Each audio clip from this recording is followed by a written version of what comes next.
नमस्कार। ESPN 9 news आप देख रही हैं।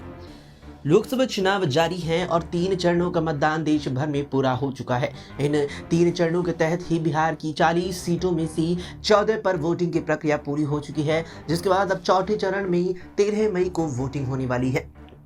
इस सब के बीच भारतीय जनता पार्टी के एक दिग्गज नेता की चर्चा हर किसी की जुबान पर बनी हुई है, वो है शाहनवाज हुसैन। जिस तरीके से पार्टी के बड़े चेहरे रहे शाहनवाज हुसैन को इस साल बीजेपी ने कहीं ना कहीं दरकिनार किया है, उसके कारण ही वो सुर्खियों में बने हुए हैं। दरअसल आपको बता दें कि शाहनवाज हुसैन भारतीय जनता पार्टी की ओर से 3 बार लोकसभा के सांसद चुने जा चुके हैं, जिसमें वो 2 बार भागलपुर तो 1 बार किशनगंज सीट से भी चुनकर सदन पहुंचे। बताते चलिए कि बिहार की किशनगंज सीट पर बीजेपी ने महज 1 बार ही जीत दर्ज की है, वो भी शाहनवाज हुसैन नहीं जीते थे।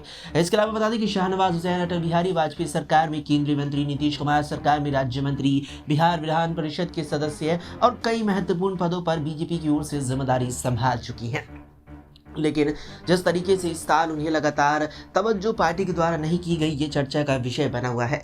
दरअसल इस साल जिस तरीके से नीतीश कुमार ने इंडी गठबंधन छोड़कर एनडीए में वापसी की थी और फिर जब उनकी सरकार के मंत्रिमंडल का गठन होना था, तो संभावनाएं लगाई जा रही थी कि शाहनवाज को फिर से नीतीश सरकार के मंत्रिमंडल में जगह दी जाएगी, लेकिन ऐसा नहीं हुआ। इसके बाद जब राज्य से राज्यसभा सीटों के उम्मीदवारों का चयन होना था, तो वहां पर भी बीजेपी ने उनका चयन नहीं किया और फिर जब लोकसभा सीटों की बंटवारे की बारी आई तो लगा कि यहां शाहनवाज हुसैन को बीजेपी टिकट जरूर देगी, लेकिन फिर भी वहां उन्हें मौका नहीं मिला।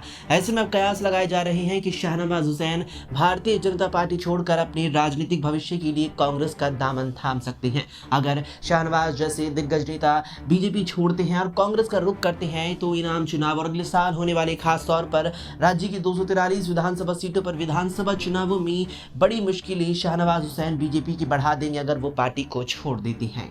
फिलहाल के लिए इतना ही। देश और दुनिया की तमाम खबरों के लिए देखते रहें एसपीएन 9 न्यूज।